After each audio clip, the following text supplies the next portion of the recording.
Matt knew he had made the biggest mistake of his life, and now the owner of the facilities firm he worked for wanted to see him immediately. He stood and proceeded towards Dan Connor's office. His mind was racing. There was no way Dan could have found out.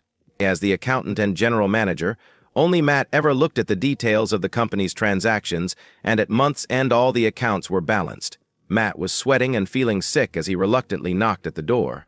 He reminded himself there was no way Dan ever checked the detailed accounts unless there was an obvious discrepancy in the balance sheets. He was always more concerned about his designer suits, fast cars, and chasing women. Dan looked serious and nodded at the seat as Matt entered.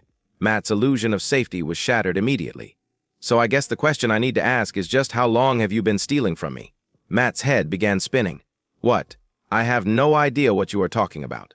His denials continued until Dan produced the transaction logs proving a significant amount of money had spent some time in one of Matt's personal accounts before being paid back to the company.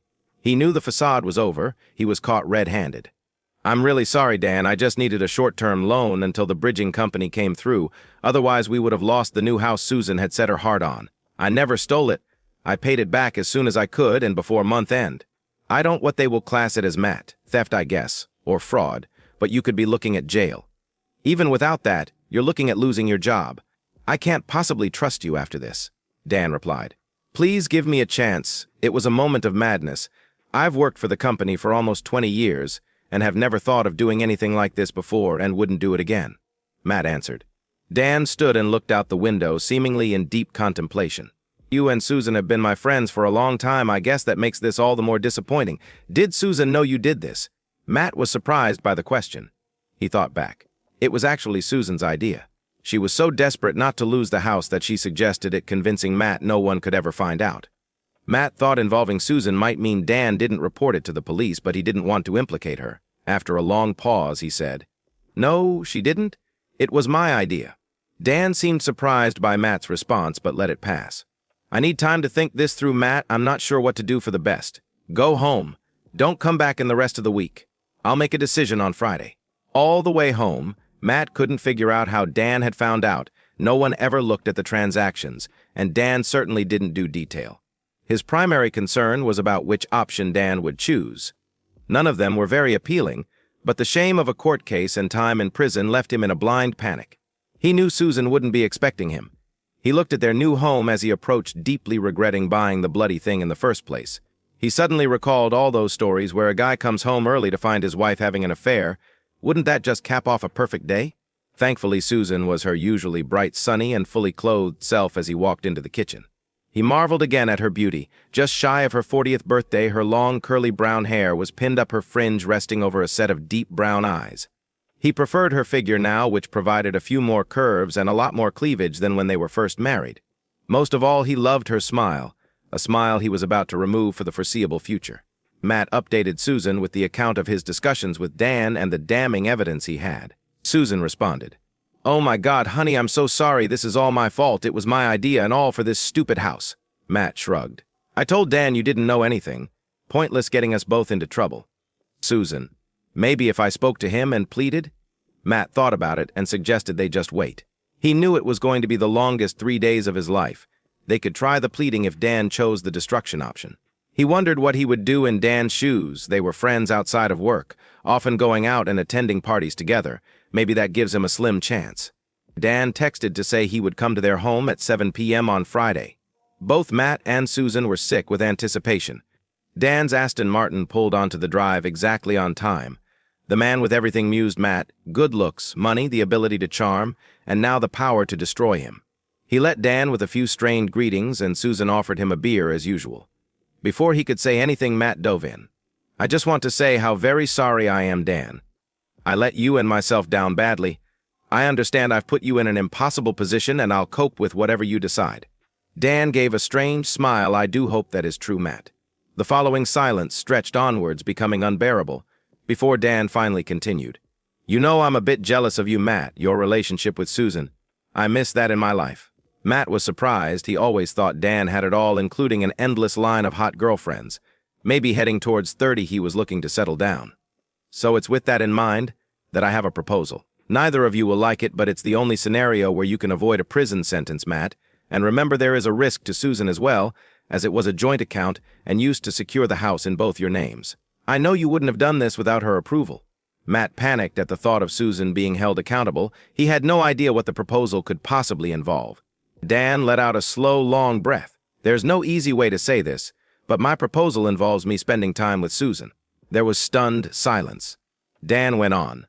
No police, no court cases or prison. You stay employed and you two stay together, but I get to spend every Friday night with her. You can't possibly be serious, whispered Matt. Dan, I'm deadly serious. I've desired Susan for all these years, and this is an opportunity I just can't resist. Susan, there must be another option. We can pay more back. Anything but. Anne, this is my only offer.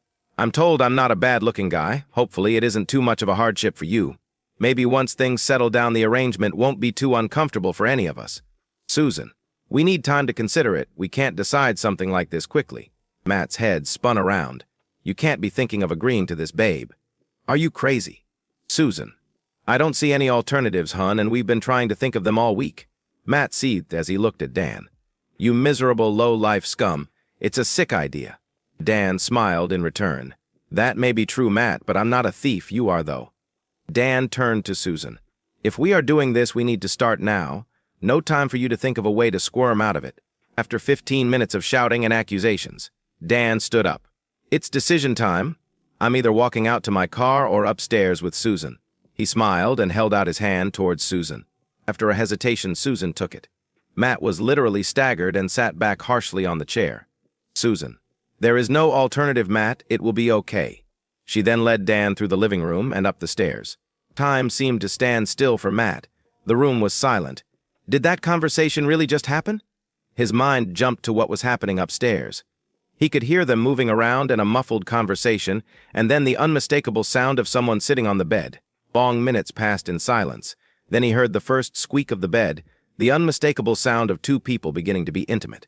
More movement and more noises continued. Then it got to a point where the squeaking was regular and combined with muffled groans. It got quicker and louder again. There seemed no end to it, and Matt thought he might be going insane. Finally, a loud yes and moan suggested Dan had achieved his goal. Matt felt shame and guilt. He dried his cheeks and eyes, expecting Dan and Susan to return downstairs. Again, there were muffled conversations and some movement. After a long silence, Matt stood thinking he should check if Susan was okay when he heard something again. The bed squeaking. He went to the foot of the stairs and could hear more, including snippets from Dan. That's it, baby, you're doing the riding this time. However, the most disconcerting noise was a fairly constant whimpering from Susan, which occasionally was interspaced with a yes. Matt had to get out of the house. He rushed out and walked aimlessly. Was Susan actually enjoying it, or was she putting on a show for Dan? He started wondering how vigorously she had argued against the idea. The fact Dan was 10 years his junior and handsome wasn't lost on him. By the time he reached the park, his thoughts had changed. Susan was doing this to keep him out of jail. He needed to get back to the house and as much as possible make sure she was okay. The Aston was still there, but the house was quiet as he entered. He went through to the kitchen and grabbed a beer. Turning, he saw Susan behind him in a short robe. They looked at each other, both embarrassed, before Matt managed. Are you okay? Susan gave a flicker of a smile. I am, thanks for checking, then continued. He's being okay, nothing rough or weird, just regular intimacy. I'm sorry if you could hear things. Matt shrugged. At least it's over. Susan looked awkward, replying, Actually, he wants to go again. He was thirsty, so I came for a beer and I wanted to check on you. Jesus, he must have been saving this up for you. Susan, why don't you go in the den? It might be easier for you. Quieter, maybe. See if you can think of a way out of this. Matt had been in the den for another hour and was no further forward with a solution when he heard footsteps coming down the stairs. He went out to the hall and caught Dan stifling a smile before he broke the awkward silence. Listen, I know this isn't easy for you, Matt. I promised to treat Susan with complete respect, and I really can't thank you enough for allowing me to spend time with her. I hope this gets easier for you, and obviously the work issues will remain between us. Raging inside, Matt replied, Don't thank me, you gave us no choice at all. Dan and Susan both looked awkward. It was clearly time for him to go. To Matt's amazement, as Dan said goodbye, Susan kissed him. It wasn't a smoldering kiss, but it was on the lips and lingered a second. Before Matt could say anything, Dan had left. He looked at Susan. What was that? Susan knew she had made a mistake. What? It was just a kiss goodbye. No, it wasn't. It was a sign of affection. I guess you had a nice time after all, and I shouldn't have been so worried, Matt replied. Susan fumed. I can't believe your boss was with me 3 times, due to your actions I might add, and you're bothered about a goodbye kiss. Matt, it's supposed to be a transaction, an arrangement, just intimacy. Were you kissing him upstairs? Susan. Some, I guess, not a lot. Matt. Great, first of all, it's multiple times, then I hear you enjoying it, and now it's affection. Susan raged in response. It's not like that. Everything I am doing is to keep us out of jail. I'm going to have to show willingness and make sure he enjoys it. Plus, I can't moan if he's busy doing that to me. It's not exactly a voluntary reaction I can control. We're both going to have to get used to this. If I can put myself through this, then you need to find a way to cope with it. The last comment took all the energy out of Matt. Despite his doubts about her actions, Susan was making the sacrifice, not him. She could just walk away, and where would he be then? Jail, probably. Matt couldn't face the master bedroom knowing what had happened there. So they slept in the guest room, cuddling into each other.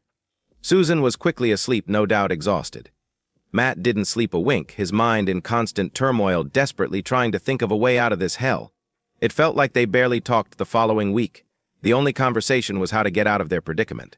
Matt devised various plots, most of which were useless. Even when he did think of a viable solution, Dan seemed to preempt him. One of these included the idea of destroying all of the evidence, only to find out Dan had removed his access to the backups and stated he'd backed up all the financials to a new secure cloud system. Eventually, the following Friday loomed, confirmed when Dan texted to say he intended to take Susan out for a meal, under the pretext that it might be an easier scenario to cope with. Matt wasn't sure if it was easier. On one hand, a date felt more like a relationship. On the other, it meant less time in bed with Susan. As it turned out, he got the worst of both options. Susan seemed very subdued about the date idea, but got ready. Matt thought she made a little too much effort and looked a little too good when Dan arrived to pick her up. Watching her in a little black dress and sling-back heels, being assisted into Dan's Aston Martin was heartbreaking. The evening that followed was worse. He sent multiple texts to Susan asking if she was okay. Each time he got a short response, saying she was fine just having a meal or just having drinks. They eventually returned at 10 p.m. Dan had his arm around Susan as they entered. They were both laughing and seemed in a good mood. Matt glared again. Susan seemed to be having all too good a time and was quite drunk. We never agreed this would be dates, Matt muttered. Dan replied, Relax, Matt, it was just dinner and drinks between friends. If this is going to be awkward, maybe we'd better go straight on up. Matt seethed. What do you mean straight up? Dan's smile returned. The deal was every Friday, Matt, so I'll be sleeping with Susan tonight. I'm sure you can manage in the spare room. Drunk or not, Susan recognized the tension. Thinking Matt was going to go attack Dan, she guided him into the kitchen, whispering, It will be okay, hun. I'll quickly sort him out and then pretend to go to sleep drunk. Remember, we don't have any choices.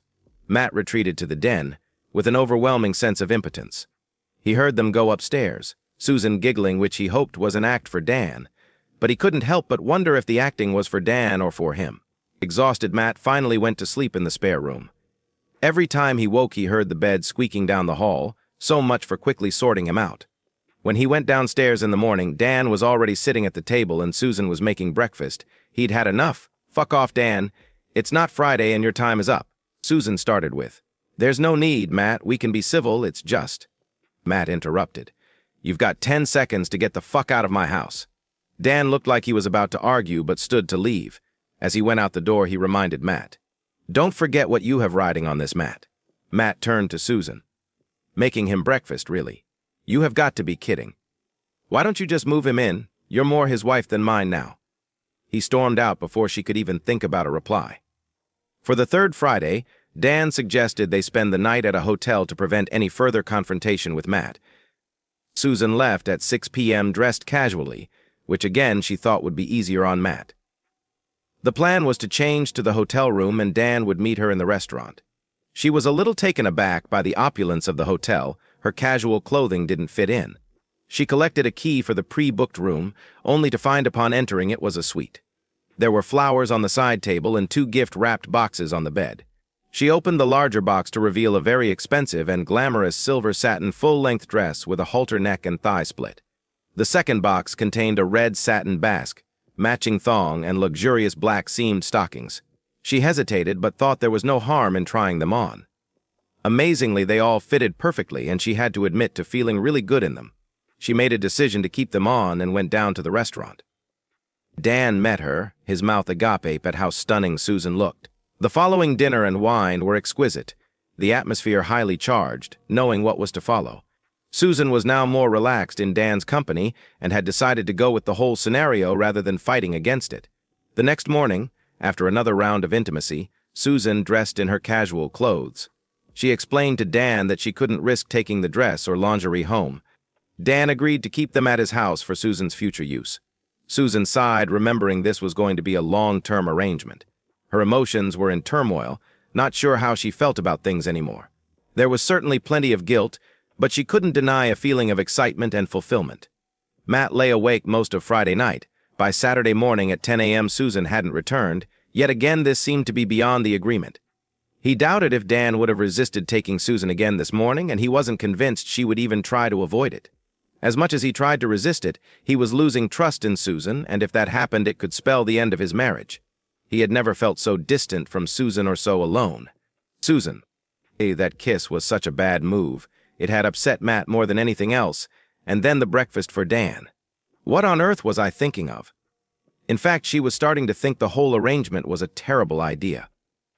From her point of view, her time with Dan was easier than she thought. He was respectful, handsome, and exciting. The money and cars certainly helped, but she always yearned for the finer things. Her dilemma was that being intimate with him was incredibly passionate. It was a constant struggle not to scream and shout and ask for more. She hoped Matt would get used to things and come around, but it had been 3 weeks, and he remained morose. They also hadn't made love, which she desperately wanted to put right. She loved him so much and regretted the position they were now in. She'd tried telling Matt that she was coping and he shouldn't feel guilty. Then she said that Dan treated her well. It's just intimacy, not making love, and he wasn't looking to break them up, but it had no effect. Matt seemed defeated and lost. His steady, reassuring presence in her life was becoming a distant memory. When he arrived at work on Monday, Dan informed Matt he needed to cover an out-of-town training event on Wednesday and Thursday of that week. Matt was immediately suspicious, but given his precarious work position, had no alternative but to cover it. Okay, can cover it. But this doesn't impact our personal arrangement. You can't visit when I'm away, Dan replied. No, of course not. When he informed Susan that night, she didn't seem that surprised or concerned. Courses weren't common, but they happened once or twice a year. It just felt too convenient to Matt. He went to the den. His intention of planning a way out predicament was losing a battle against a blinding headache. As he came back up the stairs to find some painkillers, he could hear Susan on the phone, catching her side of the conversation. He wondered who she was talking to and listened to her part of the conversation. What are you doing? Sending Matt on a trip. No, it's a bad idea. This is not working out, and you coming over will make things worse. No, he hasn't thought of anything else yet. It seems like he has given up and accepted things. It's not how I thought this would go. He's devastated. You know I like our time together. I know it was my idea, but I didn't expect him to be this distraught. It was supposed to be a safe alternative to us having an affair with no risk of being found out. I didn't intend all of this. I didn't help things with the kissing and breakfast, and you have been an arrogant prick at times, smirking and rubbing his face in it. Oki can come over during the trip, but then I think we will need to scale it back and be more discreet, or maybe even end it. If you suggest an end to the arrangement, because you can see how it's impacting Matt, then you can be the good guy and we can go back to normal. Maybe, if you are discreet, we could still meet occasionally. We'll speak later. But I really do need to fix things with Matt. I still love him. Matt staggered back down the stairs, feeling like he had been punched in the guts. Did he really just hear all of that? He couldn't quite comprehend all of the implications. No wonder Dan seemed to preempt all his plans. Susan was telling him in advance, and it was all her idea in the first place. She had suggested it and convinced Matt to borrow the money against his better judgment. That would also explain how Dan found the discrepancy in the first place. It was so buried that he didn't think even an audit could find it. Far from being married to a saint preventing him from going to prison, he was in fact married to a cheating, conniving bitch. His mind raced to thoughts of revenge and violence. Everything crowded in on him. He knew he had to calm down and think rationally. He needed a plan, preferably one where they started to feel some of his own unease. Matt avoided Susan for the rest of the night and the following morning. When he saw Susan on Tuesday night, he never mentioned the overheard call, but he said he'd heard Dan at work boasting about getting some more. Matt continued saying he could only pray he didn't mention Susan by name. Matt left early for the trip on Wednesday, with Susan saying she loved him. He managed a brief smile and pretended to be distracted by checking the schedule on his phone as he set off. Dan arrived at Susan's later Wednesday morning. She immediately asked about the boasting, but Dan denied all knowledge of it, accusing Matt of stirring things up. Susan wasn't sure who to believe. She couldn't see any reason for Matt to make that up. Maybe Dan was less discreet than she thought, which would be problematic. Between the bouts of intimacy, they discussed the situation and what they could do about it. Susan was missing the emotional connection she had with Matt. What she had with Dan was purely intimacy. Before leaving on Thursday afternoon, Dan persuaded Susan to continue their affair, but Susan made it clear this would be their last time together until they had things back on track with Matt. As Dan left the house, he stopped short. He couldn't quite believe what he was looking at. Perfectly puncturing the gleaming hood of his Aston Martin was a large kitchen knife standing upright. He looked around, but no one was there. All 4 tires were slashed as well. He went back in and told Susan. They both began panicking. Could Matt have come home early? What did he know? It had to be him. Unless it was kids or someone jealous of the flashy car, it wouldn't be the first time it had been vandalized. Susan phoned Matt, asking how the course was. He casually confirmed it was exceeding dull, that he didn't need to be there and was just starting to make his way home. He sounded calm and never asked about Dan. Susan said she couldn't wait to see him and finished the call. She recited the conversation to Dan, saying he didn't sound upset. Maybe it was just some kids after all. Either way, they needed to get it towed before Matt got home, which caused some frantic calls and costly fees. Things seemed normal when Matt returned on Thursday night. Susan tiptoed around him, playing the dutiful wife. It was a surprise when Dan messaged confirming he wanted to come over Friday, but just to discuss their situation. Susan smiled, thinking Dan was going to call a halt to things. Maybe the car had freaked him out enough for him to stop things. On Friday morning, Matt went to work as normal. At 11 a.m., he phoned Susan from work in a panicky, distressed voice, saying that there was something she needed to see. Matt explained he had just received a video clip via their personal email and she needed to see it. Susan opened their email on her phone, found the message, and opened the video clip. The quality was poor and only lasted 20 seconds, but it was unmistakably Susan and Dan being intimate. The sender was an anonymous address. Matt: Jesus, is that our bedroom? It's hard to tell, but it looks sunny, like midday, so I'm not sure when that would be from.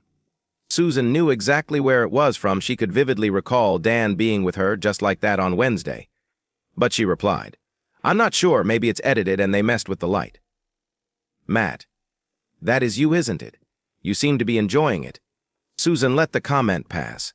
She had more important things to worry about and could explain her enthusiasm to Matt later as part of an act for Dan.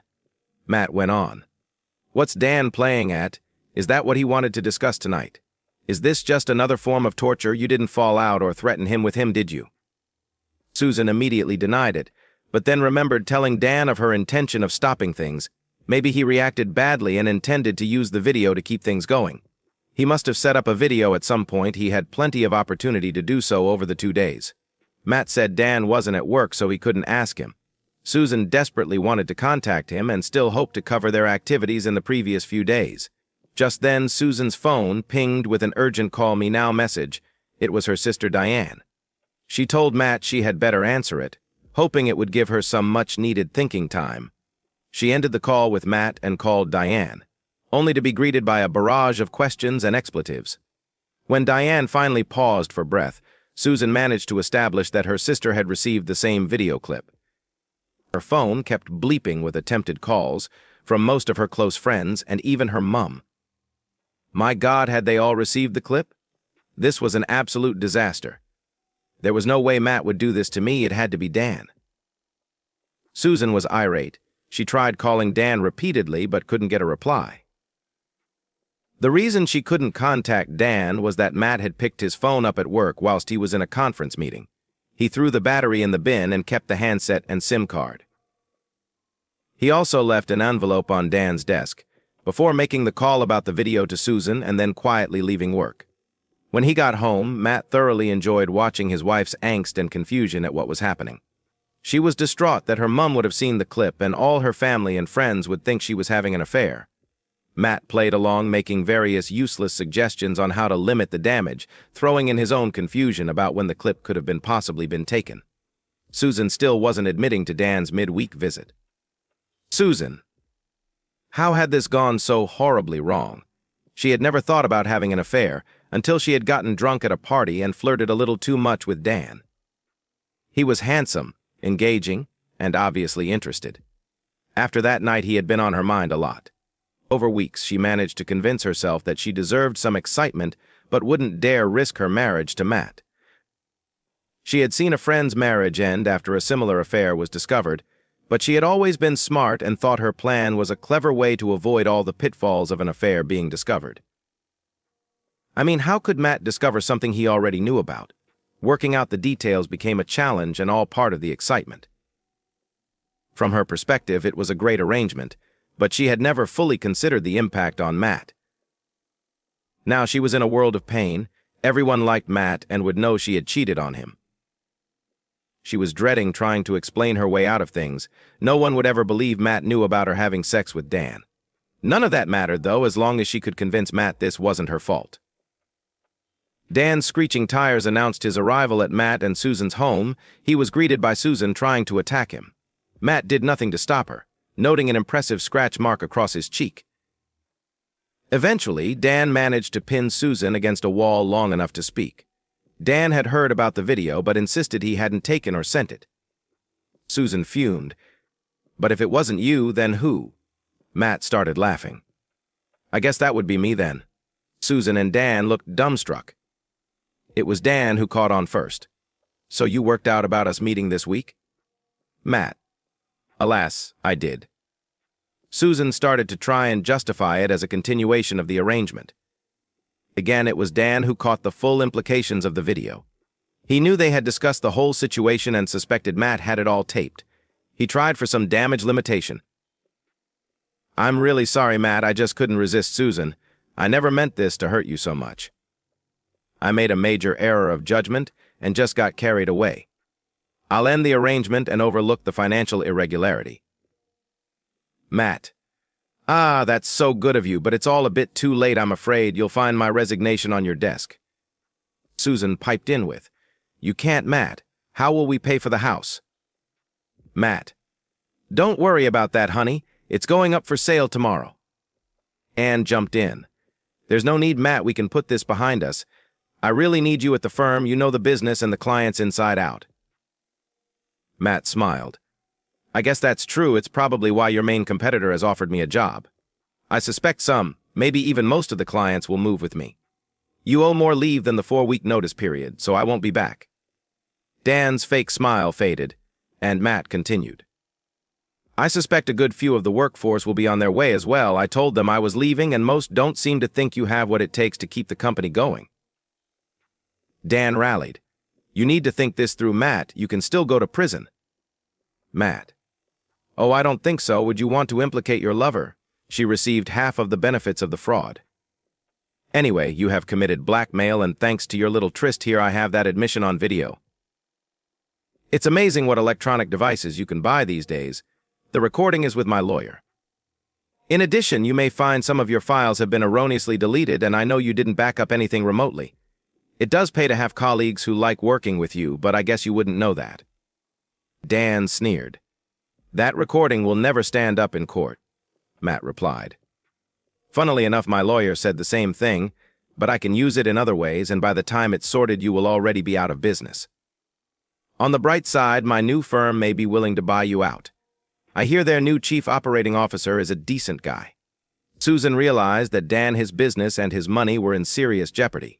She decided to blame it all on Dan. Dan listened in disbelief as Susan launched into an impressive act of the wronged woman. "I love you, Matt. This was all Dan's idea. He made me do it. I admit I got confused and a bit carried away, but I was just going along with it to save you from prison. I didn't really have a choice, and because of that my life is in ruins. Please, Matt, I love you." Dan muttered, "You two-faced lying bitch."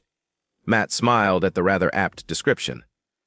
My dear loving wife, in addition to the video, you're overlooking the fact that I overheard you on the phone admitting this was all your idea, a rather elaborate and cruel cover for an affair." You will find divorce papers in the envelope in the kitchen drawer. You're leaving tonight and will agree to the terms of the divorce, or more of those video clips might find their way to family and friends. I'm sure your mum will love to hear that not only are you a cheating slut, but the extent to which you plotted and blackmailed." Susan burst into tears and slumped to the floor. Matt looked at Dan. "Do you want to take her with you?" Dan. "Not a chance. More trouble than she is worth." Matt. "Well, on that we are agreed." Dan. "This isn't over, Matt." Matt. "That's true." At that, Matt swung for Dan. He wasn't sure who was more surprised, as his fist crunched squarely into Dan's jaw, felling him on the spot. "It's over now." Dan. Matt had listened to the recording repeatedly. Most was agony to hear, but he liked the part where Dan and Susan were worrying if he had found out and gone insane. The knife in the bonnet was wonderfully melodramatic, and doing it provided his first smile for weeks. Matt did take up the new job with Dan's rival, and customers and employees followed. Dan held on bitterly, but eventually had to put his firm into administration, and there were rumors of personal bankruptcy. Shortly afterward, he moved out of the area. Susan ended up living in a small flat with money from their house sale, but no other income from Matt. As a result, and with few qualifications or experience, she was working 2 temporary jobs as a domestic and waitress on 0-hours contracts. Her former friends shunned her, and she was barely talking to her mum and sister. Matt's increased salary and bonuses meant he could drop to a 3-day week and make time for the sports and outdoor interests that he had neglected during his marriage. He hadn't realized how much Susan had influenced his decisions, including buying a large house and filling it with stuff. He wasted no time in selling it. He remained in contact with Susan's mum and sister. Diane, in particular, kept apologizing for her sister's affair, suggesting she would never make the same mistake.